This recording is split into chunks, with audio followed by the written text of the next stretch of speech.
Pak, bagaimana katanya kalau misal database itu yang terdata dari ijazahnya SMA, sementara sekarang sudah S1.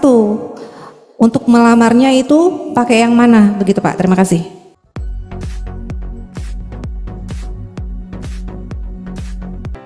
Perkenalkan, nama saya Reni Wulandari, saya perwakilan dari Delha. Kami itu kan banyak petugas yang di lapangan kan. Untuk pertanyaannya tuh kendalanya itu kemarin anak-anak lapangan itu kan banyak yang sudah bekerja lama.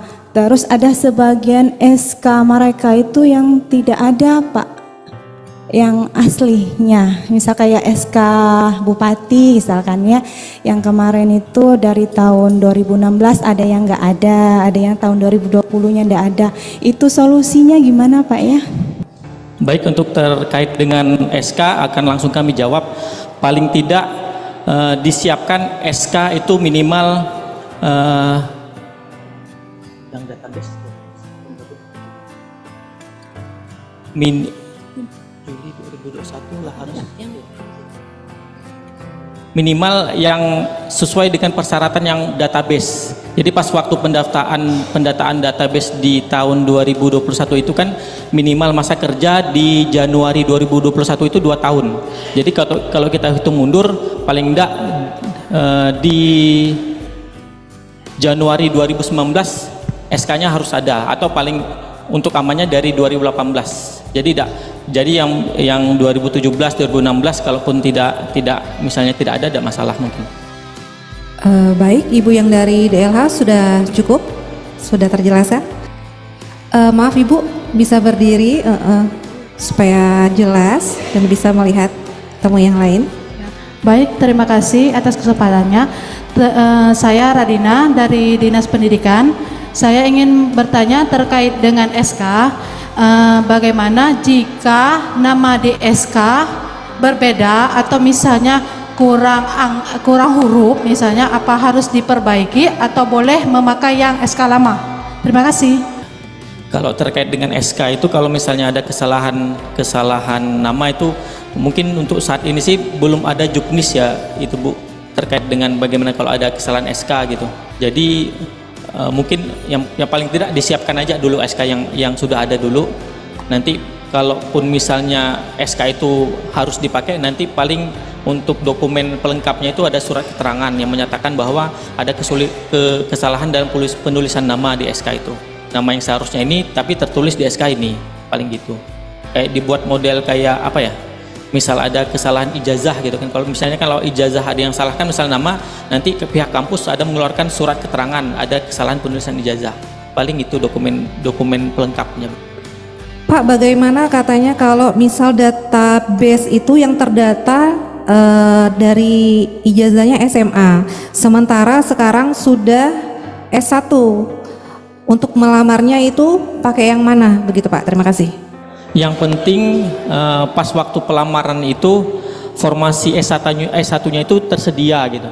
Jadi kalau misalnya ada teman-teman yang pada saat awal pendataan database itu ijazahnya SMA, ternyata dalam perjalanan selesai kuliah dan ada ijazah S1-nya itu, dan kebetulan formasi untuk S1-nya itu ada, dipersilakan untuk melamar di formasi 1, tidak masalah. Nama saya Ratna Yuningsi, perwakilan dari Bapelitbangda. Saya ingin bertanya, ijazah asli tapi transkripnya fotokopi dikarenakan banjir di tahun 2017. Solusinya gimana Kak kalau nak ngelamar? Oke, terima kasih. Bagaimana Pak Kabid? Ini ada pertanyaan dari Ibu dari Bapelitbangda. Silakan Pak. Kalau untuk transkrip nilai mungkin bisa ke kampus ya. Kalau ijazah, kalau transkrip, karena yang diupload di SSC ASN itu harus dokumen asli. Jadi bukan dokumen fotokopi. Jadi silakan ibunya konsultasi dulu ke kampus. Jadi kalau transkrip kan setahu saya bisa dicetak ulang aslinya. Surat surat keterangan dari kampusnya cuman mengeluarkan surat keterangan, tidak bisa mengeluarkan cetak ulang. Oh ya udah pakai surat Transkrip. keterangan itu, tapi yang diupload di sebagai dokumen pendamping misalnya kan di halaman pertama transkrip nilai yang fotokopi dan dilegalisir ya. Lembar keduanya itu surat keterangan dari kampus yang menerangkan bahwa untuk cetak transkrip itu hanya satu kali, jadi tidak ada cetak transkrip yang kedua. Itu aja sebagai dokumen pendukung. Untuk pertanyaan selanjutnya disilakan. Ya, Bapak, baik, Ibu. terima kasih. Assalamualaikum warahmatullahi wabarakatuh. Perkenalkan, saya Caca Sukarman, perwakilan dari Bagian Umum Setda Kabupaten Batu Limau. Ada beberapa hal yang ingin saya tanyakan. Yang pertama, untuk tes CEP P3K yang kemarin kan itu banyak yang tidak lulus seleksi itu. Nah, untuk yang selanjutnya ini apakah SK-SK yang kemarin itu kan itu harus diupload, Nah, untuk pegawai honorer yang bisa untuk ikut selanjutnya ini, itu kan banyak perubahan untuk menyesuaikan formasi. Nah, itu nanti dengan SK sebelum sama SK yang perubahan sekarang, itu nanti bisa jadi kendala nggak? Karena kan untuk yang tes sebelumnya kemarin tuh persyaratan minimal 2 tahun bekerja. Sementara ini SK yang terakhir ini untuk penyesuaian tes yang sekarang itu ada perubahan untuk menyesuaikan formasi. Nah, demikian. Terima kasih, Pak. Kalau Wassalamualaikum terkait warahmatullahi dengan hal ini mungkin kita harus nunggu Juknis ya Pak. Soalnya sampai sekarang Juknis untuk pelaksanaan seleksi CASN formasi tahun 2024 belum ada Pak. Jadi belum tahu apa persyaratan yang harus dipenuhi oleh pelamar, misalnya masa kerja misalnya berapa tahun, apa segala macam. Jadi kalau untuk menjawab pertanyaan ini menunggu Juknis dari Kemenpan. Jadi begini, informasi terakhir untuk Bapak Ibu semua, kita pemerintah daerah terakhir tanggal 21 Mei 2024, Bupati telah menyampaikan perubahan kebutuhan formasi. Jadi kan dia di sebelumnya Bupati menerima persetujuan prinsip rencana kebutuhan. Nah, itu disampaikan dari Kemenpan kepada Bupati. Bupati sudah hadir pada saat itu. Nah, selanjutnya ada pembekalan dari Kementerian Teknis. Kalau seandainya ada perubahan, nah kita lakukan perubahan. Nah, perubahan terakhir untuk formasi itu disampaikan kembali pada bulan Mei 2024. Nah, insya Allah sekarang ini kita masih menunggu persetujuan formasi dari Kemenpan. Bila mana sudah keluar persetujuan formasi dari Kemenpan, nah nanti akan diikuti dengan pengumuman pelaksanaan seleksi berikut petunjuk teknis pelaksanaan seleksi. Nah, persyaratan untuk mengikuti seleksi akan keluar setelah keluarnya petunjuk teknis pelaksanaan seleksi. Jadi seperti itu kondisinya. Jadi saat ini kita masih menunggu persetujuan formasi dari 1564 yang telah kita sampaikan dari Kemenpan. Insya Allah itu tidak akan ada koreksi kembali dan mudah-mudahan akan keluar surat persetujuan dari Kemenpan itu. Nah, kalau berdasarkan jadwal atau agenda tim seleksi pusat di sebetulnya di akhir bulan ini itu sudah memasuki tahapan pengumuman formasi. Tapi sampai dengan saat sekarang ini kita masih menunggu. Yang baru keluar, yang sepengetahuan kami untuk persetujuan formasi itu baru pada tingkat kementerian lembaga. Pemerintah daerah sampai dengan saat sekarang ini belum ada, baik yang ada di provinsi maupun di kabupaten kota. Harapan kita segera ini dapat diumumkan atau disampaikan dari Kementerian Pan RB untuk persetujuan formasi yang telah kita sampaikan tadi. Sementara seperti itu. Hanya saja karena memang kita harus menunggu dari Jakarta, kami mengambil inisiatif untuk melaksanakan sosialisasi terhadap praktek-praktek yang telah terjadi pada rekrutmen pegawai di tahun 2023, 2022 dan 2001. Nah, kita melihat pola yang sering terjadi itu karena apa misalnya? Mereka yang tidak lulus seleksi administrasi itu karena apa? Telah disampaikan dari Pak Kabid tadi, P2IK, itulah yang sering terjadi di dalam beberapa 3 tahun terakhir ini. Yang disampaikan tadi ada 2 tahun terakhir. Itulah yang terjadi. Nah, dengan pola yang sering terjadi macam itu, untuk yang 2024 ini jangan sampai gitu. Jangan sampai terjadi. Jangan anggap seperti apa yang disampaikan oleh Pak Bupati ini, oh pandailah, itu pun enggak formal.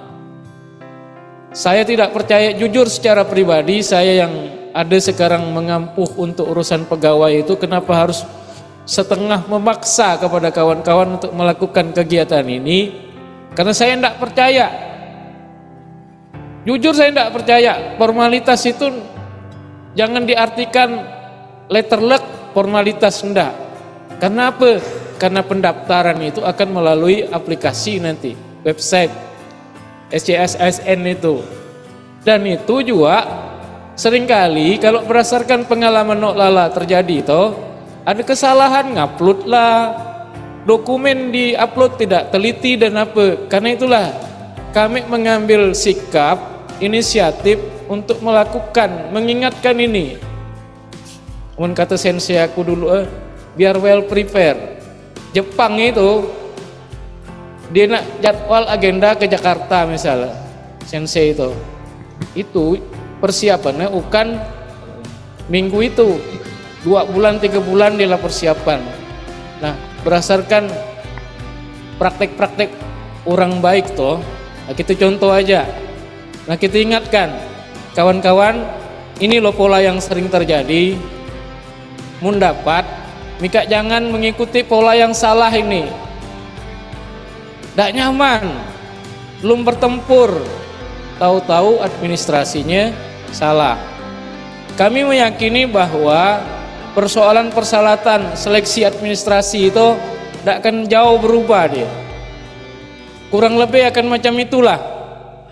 Karena itulah kami memberanikan diri untuk mengingatkan kawan-kawan semua, jangan lakukan hal-hal seperti ini dan jangan anggap remeh. Tidak ada yang formal itu, kecuali adalah ketelitian pada diri kita masing-masing. Apa yang disampaikan oleh Pak Bupati dan Pak Kabid tadi, persiapkanlah. Kurang lebih dokumen itu tidak akan jauh berbeda, pasti itulah. Nah, siapkan jauh-jauh hari. Kalau mereka yang merasa punya pendidikan S1 perlu misalnya ijazah kasus macam Rina tadi, persiapan aja. Oh, ada surat keterangan untuk backupnya.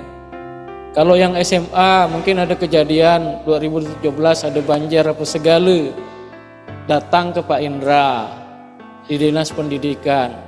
Jangan kini minggu terakhir baru nak ica-icaan ngurus dokumen. Mendingan persiapkanlah dari sekarang. Ada yang misalnya kuliah yang honor di Kecamatan Dendang, aslinya mungkin bukan orang Dendang tapi orang Bandung atau orang Tasik. Nah, kalau ada dokumen-dokumen terkait dengan sekolahnya misalnya, kemari ada di Tasik sana, apa caranya persiapkan dokumen itu dari sekarang. Jangan sehari sebelum penutupan pendaftaran baru nak ngurus.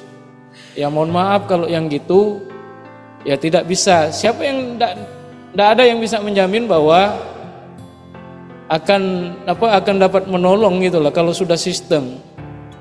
Semua akan menggunakan sistem. Nah, itu oleh karena itulah kita hari ini lakukan sosialisasi itu biar Mika kawan-kawan semua jauh-jauh hari sudah ada persiapan. Kita nandak bahwa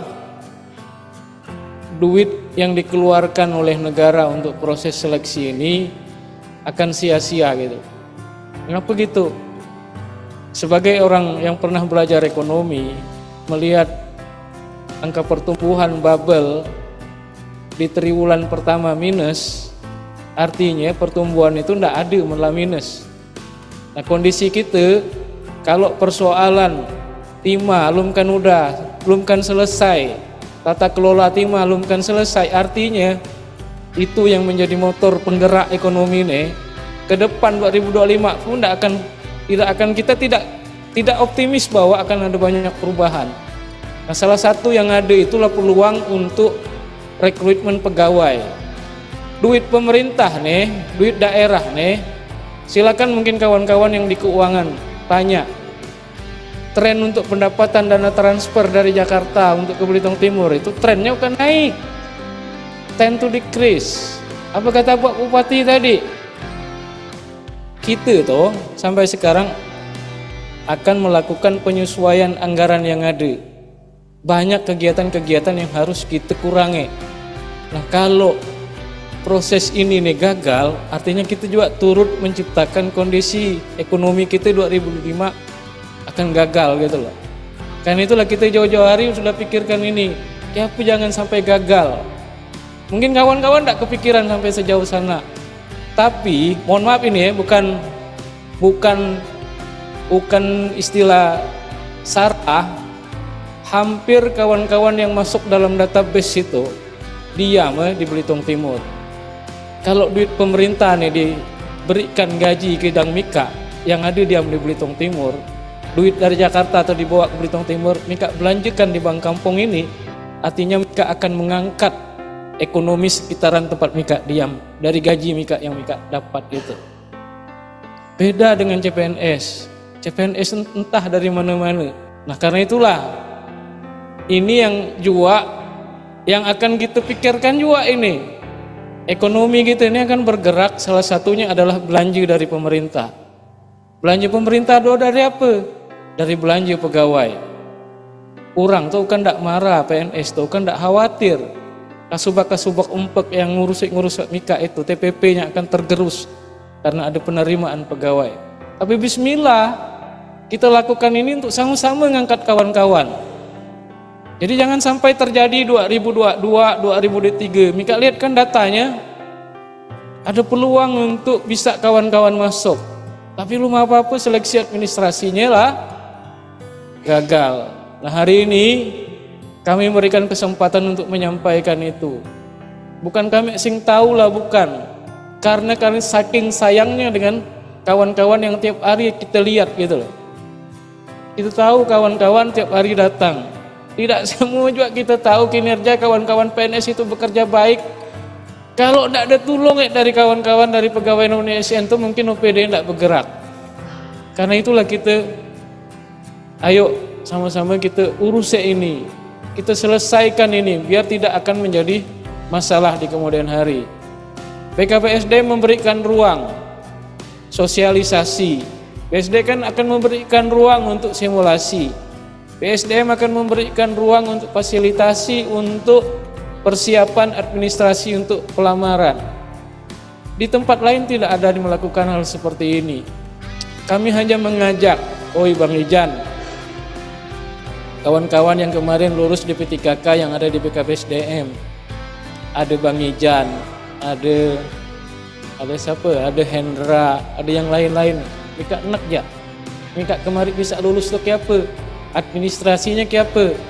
Ayo sekarang membantu kawan-kawan. Mika lah nanti akan membantu untuk help desk bagi kawan-kawan yang lainnya yang belum nasibnya belum sebaik dengan Mika.